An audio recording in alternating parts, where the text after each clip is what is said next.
Queen Elizabeth was one of history's most influential, powerful, and charismatic leaders. She defied the odds and became queen even though she was born a woman. Female heirs were not exactly considered suitable candidates for the throne back then, I'm afraid. Her parents were Anne Boleyn and Henry VIII. Henry VIII was the king that married 7 wives. Anne Boleyn was his second wife, and he had her beheaded under suspicion of adultery. But truthfully, it was probably because she failed to produce him a male heir. She had Elizabeth. I've always wanted to know what Elizabeth was like. And thanks to today's technology, I can! Here with me is William Cecil. William Cecil is Elizabeth's most trusted advisors. Sir Cecil, if you please. Well, thank you, Natalie, for that invitation. Yes, I was on good Queen Bess's Privy Council for my whole career, and hers too, of course, for all the way through her reign. Gloriana, we called her, our Virgin Queen. It was very effective in things that we hear about a lot now is controlling the Spanish Navy, not only keeping them off our very shores here in England, but also helping moving the Spanish aside helped us enhance our trade with other countries, and especially this new world off to the west, these Americas as they call them.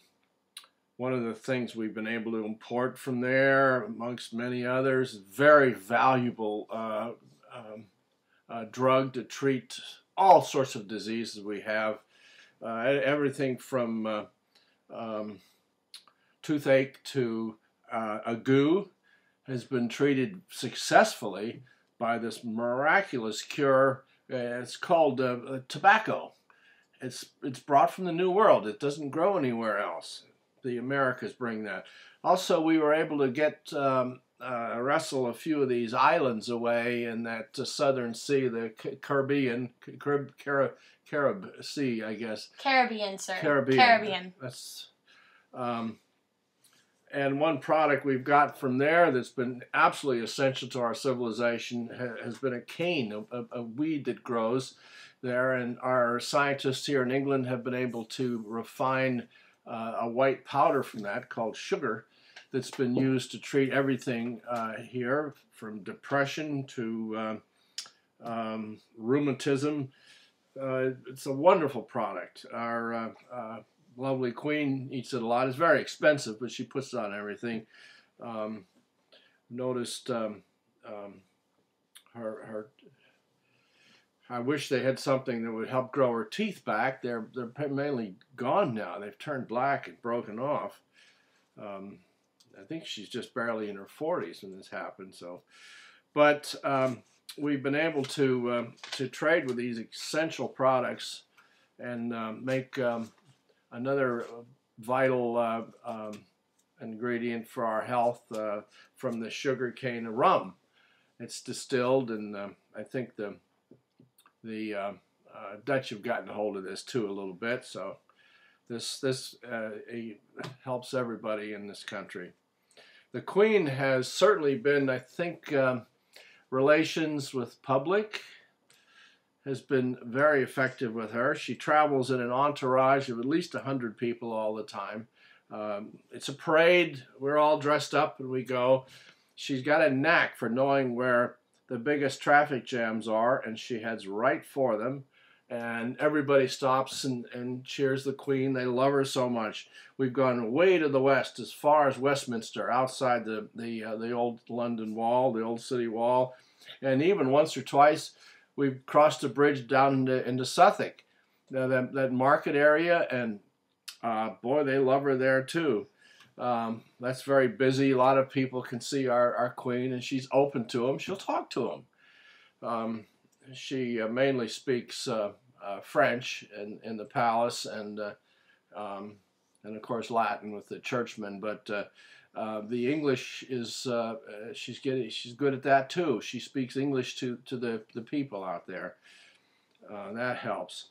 One of the more interesting things that's happened here is in the field of communications with people, as there's a theater group here in London that seemed to be getting more and more popular. What's the name? Leon, can you Google that playwright? That's the Spear. His name is Spear. Shake? Is that his first or last name? Anyway, he's written some plays that are very popular. One of them I've heard of. I haven't been to any of them, of course. But he set a play about the last Plantagenet kings, Richard III, and they married the poor bugger into a hunchback.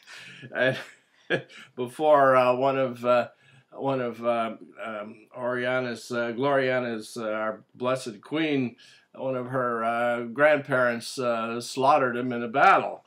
So they've been able to manipulate history also to her advantage, and that, and having a quite stable country.